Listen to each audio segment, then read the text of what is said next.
Okay, a little short video today on installing this interior door. It's a hollow door, it's oak. It's to separate off the main portion here of a basement and then a laundry room. So usually what I like to do is I will probably nick those off. That's what's keeping the door shut right now. So, but I'd like to keep it shut for now. Maybe not, we'll take those off. So what I like to do first is go to the hinge side, plumb that up, make sure that there's no gaps or anything in there. If there is, I'll shim it. Once it's shimmed, I can put the whole door in place and I know that the one side is already plumb. So then all I have to do is attach it and then just work on the other side.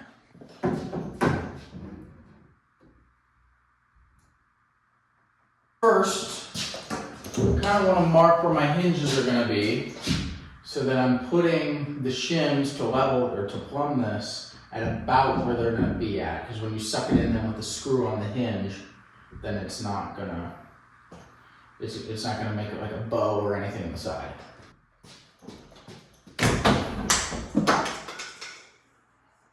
Work that light.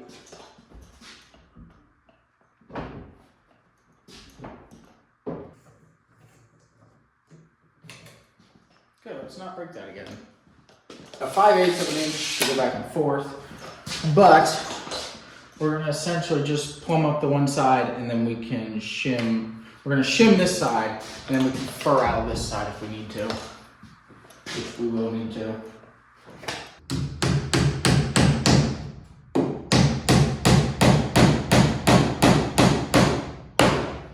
About the bottom now.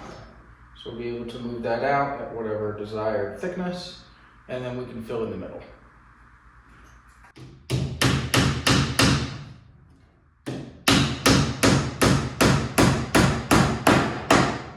It's flat, or it's plumb. Could have been maybe a smidge more, but I think it'll be good enough. So now we can take two more shims.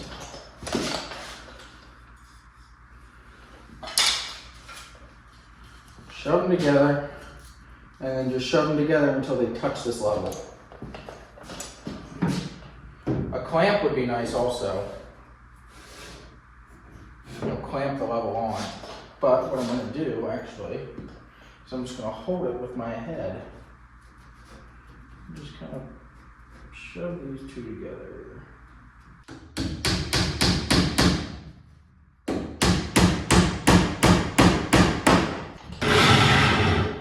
Okay, now door can go in and we can attach it on that one side. Now we're just going to attach it so far with some nails just to hold it on, and then we'll come back later and put the screws then where the hinges are. But I'm going to also pre-drill those because I'm going to put them on both sides.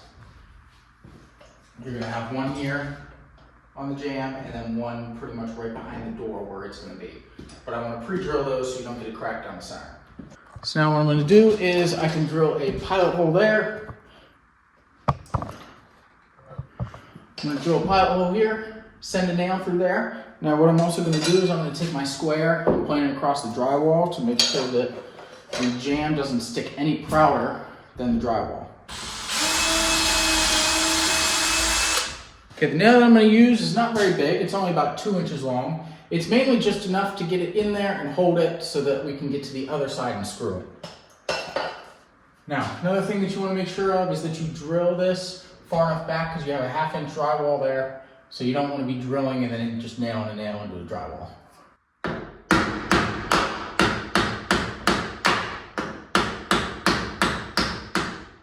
Yeah, with the first nail is always kind of a pain, especially when you get to the second person. Now we do the bottom.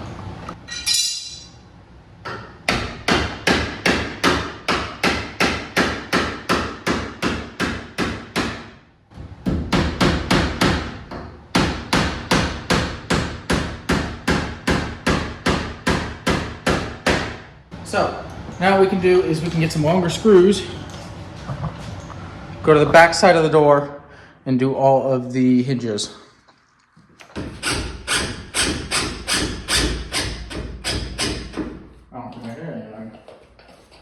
No, I did not. So what we're gonna have to do, kind of put it in at an angle.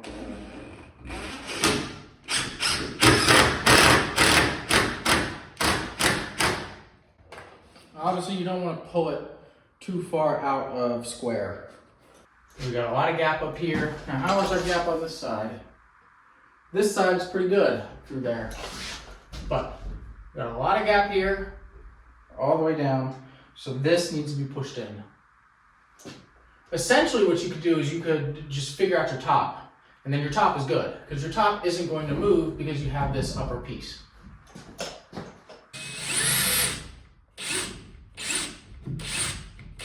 Battery wants to die, of course.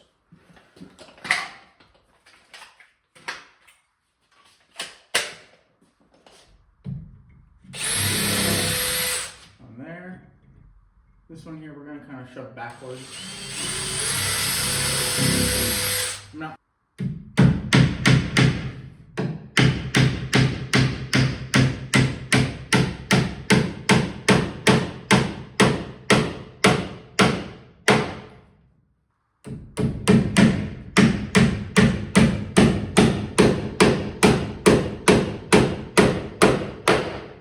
So now we just come down a little bit farther. We get 2 more shims. And we can essentially get the level and plumb it.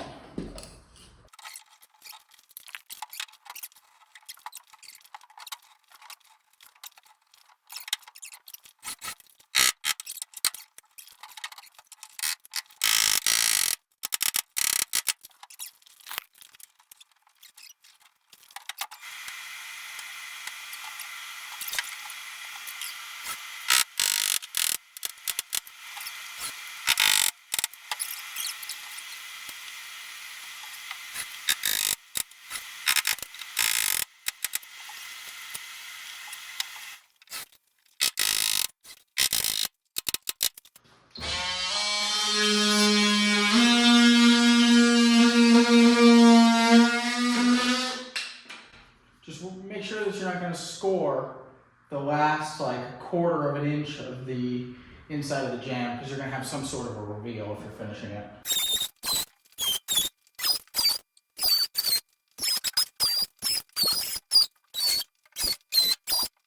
Okay, door's in.